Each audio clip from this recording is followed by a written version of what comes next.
Hello बच्चों, स्वागत है आपका अपने चैनल डिफेंस ट्यूटर में। आज की इस वीडियो में आपको हम एंटोनिम्स के पार्ट 3 को बताएंगे। इससे पहले हम 2 पार्ट एंटोनिम्स पे और 4 पार्ट आपके सिनोनिम्स पे हम दे चुके हैं। साथ ही साथ हमने फिल इन द ब्लैंक्स बताया है, नाउन टू एडजेक्टिव फॉर्म को बताया है।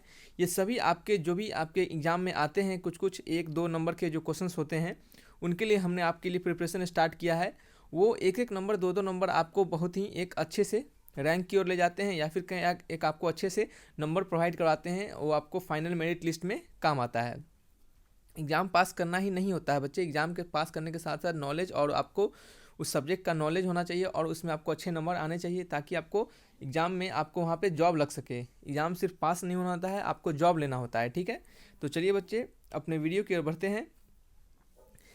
आपको प्रीवियस ईयर के क्वेश्चंस, इन सभी के क्वेश्चंस हम यहाँ पे डालते हैं, तो आपको सिर्फ वीडियो को देखना है। हम जैसे ही वीडियो को डालते हैं, आप कंप्लीट वीडियो को वॉच कीजिए, एक एक वीडियो को देखिए। हमारे एक एक वीडियो से आपको एक नहीं, हम 2-2 3-3 चीज़ यहाँ से सिखाते हैं आपको, हम अपने हर एक वीडियो से।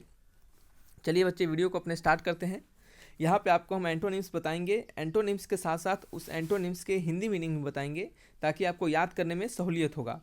आपको जितने भी सारे यहाँ पे वर्ड्स दिख रहे हैं ABCD में, जो भी वर्ड्स आपको दिख रहे हैं, उन सभी वर्ड्स के आपको हम मीनिंग बताएंगे, उन सभी वर्ड्स के आपको मीनिंग देंगे, ताकि आपको प्रॉब्लम ना हो। जैसे आप जितने सारे वर्ड की मीनिंग अगर आप याद करते हैं, तो उस तरह से क्या होगा, आपका बेस बनेगा। जितना वर्ड आपको याद रहेगा, उतना ज़्यादा आपका क्या होगा, वर्ड पावर तेज होगा और आपको इंग्लिश में प्रॉब्लम नहीं होगी। पैसेज में, सिनोनिम्स, एंटोनिम्स, किसी में प्रॉब्लम नहीं होगी। तो चलिए बच्चे अपने वीडियो को स्टार्ट करते हैं। पहला क्वेश्चन है आपका antonyms of mammoth. Antonyms of mammoth, mammoth का एंटोनिम्स आपको बताने हैं। तो सबसे पहले हम आपको बता दें कि यहाँ पे हम आपको जो जो वर्ड्स के स्पेलिंग याद करने के बोलेंगे, तो उसको आप फर्स्ट ऑफ ऑल याद कीजिएगा, वो भी आपको काम आएंगे। देखिए मैमूथ है, तो मैमूथ का स्पेलिंग याद कीजिए, MAMMOTH, मैमूथ। ठीक है, मैमूथ का स्पेलिंग, इसका स्पेलिंग क्या होगा, मैमूथ का स्पेलिंग होगा, दिख रहा है आपको, MAMMOTH, मैमूथ। मैमूथ का मतलब क्या होता है, मैमूथ का मतलब होता है बच्चे विशाल। विशाल यानी बड़ा, क्या होता है, विशाल यानी बड़ा। ठीक है, विशाल, विशाल। ठीक है, मैमूथ का मतलब होता है विशाल। और इसका एंटोनिम्स, एंटोनिम्स कहने का मतलब अपोजिट, विपरीतार्थक शब्द, तो इसका होगा ऑप्शन नंबर बी, यानी टीनी, TINY। टीनी का मतलब क्या होता है बच्चे, टीनी का मतलब होता है छोटे, क्या होता है, छोटे, या फिर कह सकते हैं छोटा। ठीक है, छोटे या फिर छोटा। ह्यूज का मतलब भी क्या होता है, विशाल होता है। ह्यूज का मतलब भी विशाल होता है। प्रोडिजियस का मतलब क्या होता है, विलक्षण, क्या होता है, विलक्षण। और आपका टाइटेनिक का मतलब क्या होता है, यहाँ भी टाइटेनिक ही होता है। टाइटेनिक एक तरह से बड़ा चीज़ को दर्शाने के लिए कहा जा सकता है, लेकिन आपको हिंदी और इंग्लिश दोनों में हम टाइटेनिक ही लिखते हैं। तो ये आपके क्या है, एंटोनिम्स हैं। क्या हो गया, मैमूथ का एंटोनिम्स टीनी हो गया। मैमूथ का स्पेलिंग क्या हो गया, MAMMOTH। देखिए यहाँ पे आपको जो हम दिए रहे हैं, यहाँ पे हर एक वर्ड के हमने मीनिंग को बताया। हम हर एक क्वेश्चंस में हर एक वर्ड की मीनिंग नहीं बताएंगे, नहीं तो वीडियो बड़ा हो जाएगा। तो आपको क्या करना है, हर एक वर्ड्स के मीनिंग को यहाँ पे देख लेना है और इसके स्क्रीनशॉट ले लेना है। आपको क्या होगा, याद करने में काम आएगा और आपको वर्ड पावर भी तेज होगा। और जब भी आपको प्रॉब्लम हो, तो कोई चीज़ याद करने से, सुनने से, और क्या होता है, आपको प्रैक्टिस से याद होता है। किसी चीज़ को प्रैक्टिस कीजिए, किसी चीज़ को बार बार सुनिए, तो उस तरीके से याद होता है। तो जब जब आपको वीडियो अपलोडेड रहते हैं, जब आपको देखने का मन करे, तो आप छोटा वीडियो रहता है, तो आप जल्दी से उसे देख पाइएगा। स्पीड बढ़ा लीजिए, उससे जल्दी से कवर कर लीजिए, या फिर आप कह सके तो उसको प्रैक्टिस करने की कोशिश कीजिए। सेकेंड क्वेश्चन है आपका एंटोनिम्स ऑफ फिडेलिटी। क्या है, फिडेलिटी। फिडेलिटी का एंटोनिम्स क्या होता है, फिडेलिटी का मतलब होता है बच्चे FIDELITY। फिडेलिटी का मतलब होता है वफादार, क्या होता है, वफादारी, या फिर कह सकते हैं वफादार। ठीक है, वफादार। तो इसका एंटोनिम्स क्या होगा, इसका एंटोनिम्स होता है ऑप्शन नंबर ए, यानी डिसलॉयलिटी। डिसलॉयलिटी का मतलब होता है द्रोह, क्या कह सकते हैं आप, इसे द्रोह कह सकते हैं। वफादार ना हो के क्या हो, देशद्रोह हो, किसी भी चीज़ का द्रोह हो, यानी उसके अंदर वफादारी नहीं हो, क्या हो, वो ऑनेस्ट नहीं हो। तो इसका ऑप्शन क्या होगा, ऑप्शन नंबर ए क्या होगा, सही होगा। यहाँ पे इसके स्क्रीनशॉट ले लीजिए, हर एक वर्ड्स के मीनिंग यहाँ पे आपको दिए गए हुए हैं, साथ ही साथ आंसर्स भी यहाँ पे बताए गए हैं। नेक्स्ट क्वेश्चन है आपका एंटोनिम्स ऑफ डिलिब्रेट। क्या होता है, एंटोनिम्स ऑफ डिलिब्रेट, DELIBRATE। डिलिब्रेट का एंटोनिम्स क्या होता है, तो डेलिब्रेट्स का फर्स्ट ऑफ ऑल मीनिंग समझेंगे हम। तो DELIBRATE, डेलिब्रेट। डेलिब्रेट का मीनिंग होता है बच्चे, डेलिब्रेट का मीनिंग होता है ध्यान पूर्वक। क्या होता है, ध्यान पूर्वक, ध्यान पूर्वक।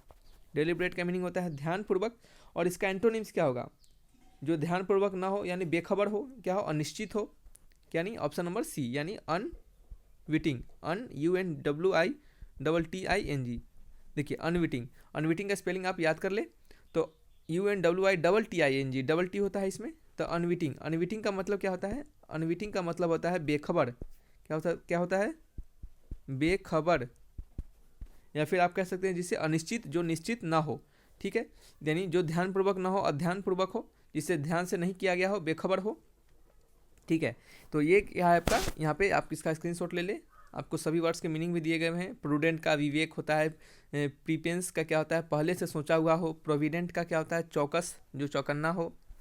नेक्स्ट है आपका antonyms of dispensable, antonyms of dispensable, dispensable का मीनिंग क्या होता है, फर्स्ट ऑफ ऑल डिस्पेंसेबल का मीनिंग समझे, तो डिस्पेंसेबल का मीनिंग होता है अनावश्यक, जो आवश्यक नहीं हो, क्या हो, जो आवश्यक नहीं हो, बेकार का चीज़, ठीक है, अनावश्यक। तो इसका जो आपका एंटोनिम्स होता है वो होता है यूजफुल, यूजफुल का मतलब क्या होता है उपयोगी, उपयोगी, या फिर आप कह सकते हैं जो क्या हो आवश्यक हो, आवश्यक, आवश्यक, आवश्यक क्या होता है आवश्यक, ठीक है, आवश्यक। तो ये क्या हो गया आपका, ये इसका एंटोनिम्स हुआ। डिस्पेंसेबल का मतलब होता है अनावश्यक, और यूजफुल का मीनिंग होता है आवश्यक उपयोगी, क्या होता है, यूजफुल का मीनिंग होता है आवश्यक उपयोगी, डिस्पेंसेबल का मीनिंग होता है अनावश्यक, क्या जो उपयोगी ना हो, ठीक है। नेक्स्ट क्वेश्चन है, आप इसका स्क्रीनशॉट ले ले, यहाँ पे हर एक वर्ड की हमने मीनिंग दिया है ताकि आपको प्रॉब्लम ना हो। नेक्स्ट है क्वेश्चन आपका एंटोनिम्स ऑफ आर्डुअस, क्या होता है आर्डुअस, ARDUOUS, आर्डुअस, आर्डुअस का मीनिंग क्या होता है, देखिए आर्डुअस का मीनिंग होता है बच्चे कठिन, क्या होता है कठिन, जो क्या हो कठिन हो, सरल ना हो, क्या हो भारी हो, कठिन हो, मुश्किल हो। तो इसका आपका मीनिंग क्या होगा, इसका जो आपका मीनिंग कठिन होता है, और इसका सिनोनिम्स, सिनोनिम्स कह सकते हैं या फिर नहीं, सॉरी सिनोनिम्स नहीं, इसका हम एंटोनिम्स, इसका एंटोनिम्स की बात करें, अपोजिट बात करना है हमें, इक्वल बात नहीं करना है। साइनो मतलब क्या होगा, देखिए एंटोनिम्स, बहुत सारे बच्चों को इसमें प्रॉब्लम होता है, एंटो यानी एंटी, देखिए इसे याद रखिए, एंटी, एंटी मतलब क्या होता है अपोजिट, एंटी किसी का, anti, anti puller, anti word, और सिनोनिम्स क्या होता है सिमिलर, ठीक है सिमिलर। तो इससे आपको याद रखना पड़ेगा, सिनोनिम्स मतलब सिमिलर, एंटोनिम्स मतलब अपोजिट।